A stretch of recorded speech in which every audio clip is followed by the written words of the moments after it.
Most people don't fear being alone because it's painful.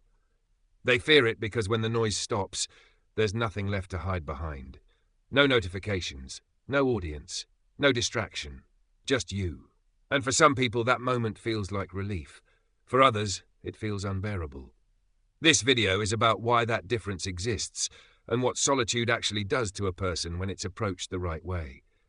Because here's the thing most of us don't talk about. We live in a world that's louder than it's ever been. More connected, more stimulated, more everything. And yet, so many of us feel emptier than ever. Maybe it's not that we need more connection. Maybe we need better silence. Reframing the idea. We're taught early, really early, that being alone is something to fix. If a child plays alone at recess, teachers get concerned. If an adult prefers solitude, we label them as lonely, awkward, antisocial. We've built an entire cultural narrative that says if you're alone, something must be wrong. But history tells a more complicated story. Some of the most clear-thinking, creative, and emotionally stable people weren't constantly surrounded by others. They weren't isolated because they were broken. They were alone because solitude gave them something society couldn't: space. Think about it. When was the last time you had a genuinely new thought in the middle of a crowded room? When was the last time you solved a real problem while scrolling through social media? We mistake constant stimulation for productivity. We mistake constant connection for meaning. But depth doesn't happen in the crowd. It happens in the quiet. Historical grounding. Let me give you some examples that really drove this home for me. Marcus Aurelius, Roman emperor, philosopher, leader of armies. He wrote Meditations while commanding one of the most powerful empires in history. But he didn't write it in a palace surrounded by advisors. He wrote it alone, in a tent, often at night, surrounded by chaos but mentally separate from it. And those writings? They weren't meant for the public. They were private reflections, written without performance, without pretense, just a man trying to understand himself. Then there's Machiavelli. After being exiled from Florence, stripped of power, status, and influence, he could have fallen apart. Instead, he wrote The Prince. Why? Because when you lose everything external, you stop lying to yourself. You stop performing for an audience that's no longer watching. That's when the real thinking begins. Charles Darwin spent years working in relative isolation, not because he hated people, but because complex thought requires uninterrupted attention. You can't revolutionize biology in between meetings. None of these men were hiding from life. They were stepping back from the noise long enough to understand it, and that's the difference most people miss, the key distinction. Here's where most conversations about solitude go completely wrong. They don't distinguish between withdrawal and intentional solitude. Withdrawal comes from fear of rejection, fear of judgment, fear of discomfort. It's avoidance. It's running away. Intentional solitude comes from purpose, thinking, creating, recalibrating, understanding yourself without external pressure. One weakens you, the other strengthens you. And here's the hard part. They can look identical from the outside. Someone withdrawing from the world and someone choosing solitude might both be sitting alone in a room. But internally, completely different experiences. One person is drowning in their own thoughts, the other is building something with them. I've been on both sides of this. There were months in my early 20s where I avoided people because I was terrified of being judged. I'd stay home telling myself I was being productive, but really I was just paralyzed. That wasn't solitude. That was hiding. Years later, I started deliberately carving out alone time to write, to think, to figure out what I actually believed about things. Same behavior on the surface, but the internal experience was night and day. Psychological insight. Modern psychology backs this up in interesting ways. Research on creativity, emotional regulation, and self-concept consistently shows that people who can tolerate time alone tend to have clearer internal values, rely less on external validation, and make more deliberate decisions. Now, that doesn't mean constant isolation is healthy. Humans are social. Connection matters deeply. But here's what researchers found that I think is crucial. The ability to be alone without panic is a form of emotional resilience. It means your sense of self doesn't disappear when others aren't watching. Think about how rare that is. How many people do you know who need constant validation to feel okay? Who check their phone every 5 minutes just to feel present? Who can't eat a meal without documenting it? I'm not judging that. I've been that person. But when your identity depends on external feedback, you're always one ignored message away from a crisis. Solitude teaches you that you're still you, even when no one's looking. Your thoughts still matter. Your opinions still exist. You don't need an audience to verify your existence. Why society pushes constant connection. So why does modern life push us away from this? Because modern life is built around engagement. Algorithms reward reaction. Markets reward insecurity. Social systems reward conformity. Solitude interrupts that cycle. When you're alone long enough to think clearly, you start to question habits. You notice unnecessary consumption. You stop performing versions of yourself that don't feel true. That doesn't make you superior. It makes you less predictable. And unpredictability is uncomfortable for systems that depend on constant participation. A person who thinks for themselves is a terrible customer. They don't impulse buy. They don't chase trends. They don't need the latest thing to feel complete. So no, the world doesn't want you to sit in silence and figure yourself out.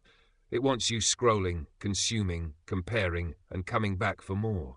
But you don't have to play that game. The problem with performative solitude. There's another trap I want to talk about, because I see it everywhere now. Performative solitude. People posting aesthetic photos of themselves reading alone. Journaling for the Instagram story. Meditation apps that gamify mindfulness with streaks and achievements. Even solitude has become something we perform for others. And look, I get it. Sharing your journey can be helpful. Community around these practices matters. But there's a difference between documenting growth and performing enlightenment. Real solitude doesn't photograph well. It's messy. Some days you sit with your thoughts and nothing profound happens. Some days you're bored. Some days you realize things about yourself that aren't flattering. That's not content. That's just being human. The most valuable thinking I've ever done happened in moments I'd never share publicly. Working through resentments. Confronting my own hypocrisy. Admitting fears I'd rather not have. Those moments didn't make me look wise or put together. They made me uncomfortable.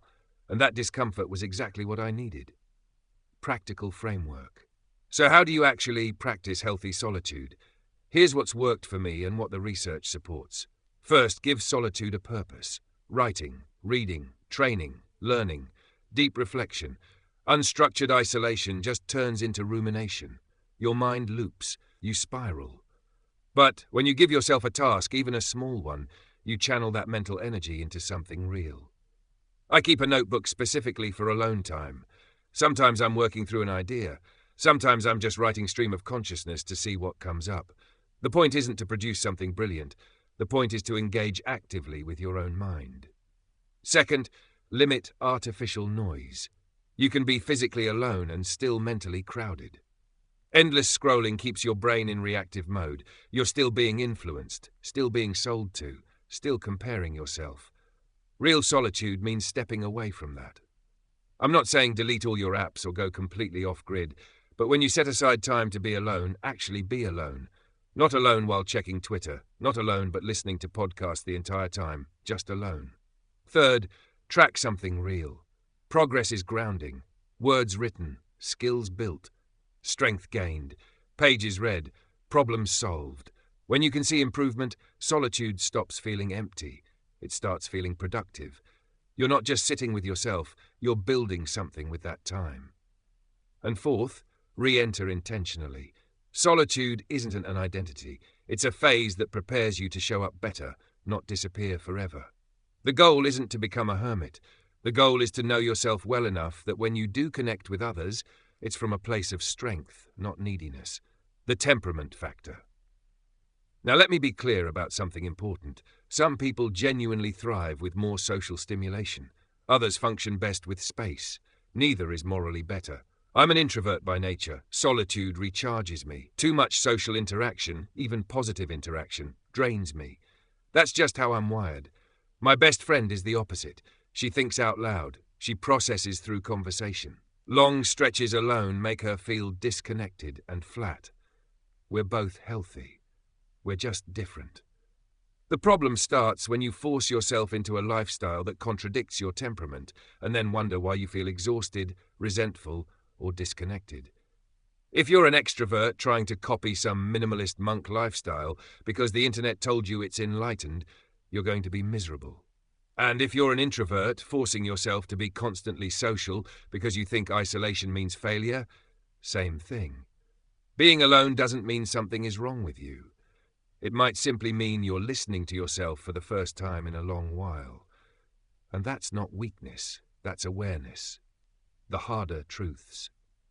There's something else I want to address because it comes up a lot. What about loneliness? Solitude and loneliness are not the same thing, but they can overlap in ways that make this conversation complicated. You can be surrounded by people and feel crushingly lonely. You can be completely alone and feel perfectly content. The difference is choice and meaning. Loneliness is the pain of unwanted isolation. It's feeling disconnected when you desperately want connection. That's real and it matters, and if you're experiencing that, solitude probably isn't the answer. Community is. But sometimes what we call loneliness is actually just discomfort with our own company. And that's different. That's worth examining.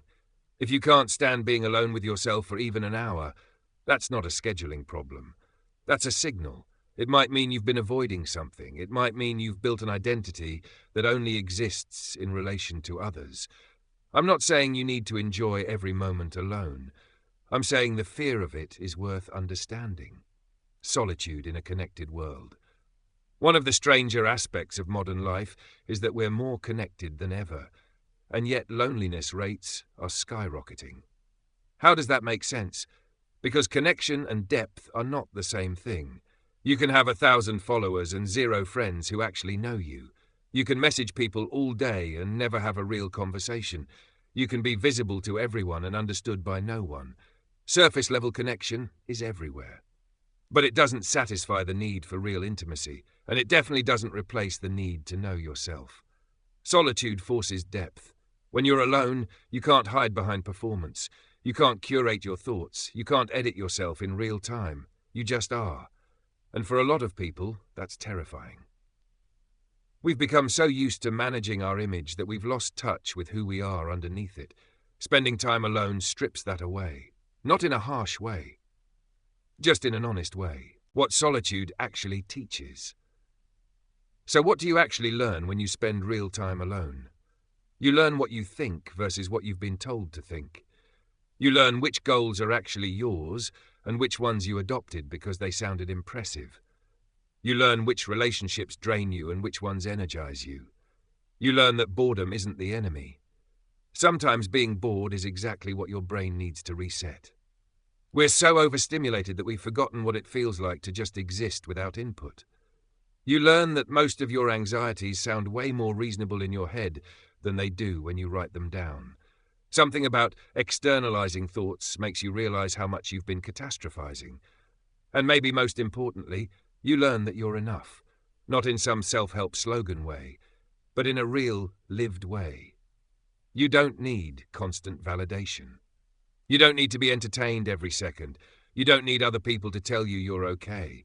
You can just be a person sitting in a room, thinking your thoughts. And that's fine. Closing thoughts. So the next time you find yourself alone, without plans, without distractions, resist the urge to immediately escape it. Sit there for a moment, not to glorify solitude, not to reject connection, but to understand who you are when no one is asking anything from you. That version of you is worth knowing, because in a world that profits from your distraction, choosing to sit with yourself is an act of rebellion. And in a culture that measures your worth by your visibility, finding value in your own company is quietly revolutionary. You don't have to become a monk. You don't have to delete social media or move to a cabin in the woods. You just have to occasionally turn off the noise and listen to what's left. Most of the time, what's left is more interesting than you think. If this video helped you think more clearly, I'd appreciate if you subscribed. And if you want more long-form discussions like this, I'll see you in the next one.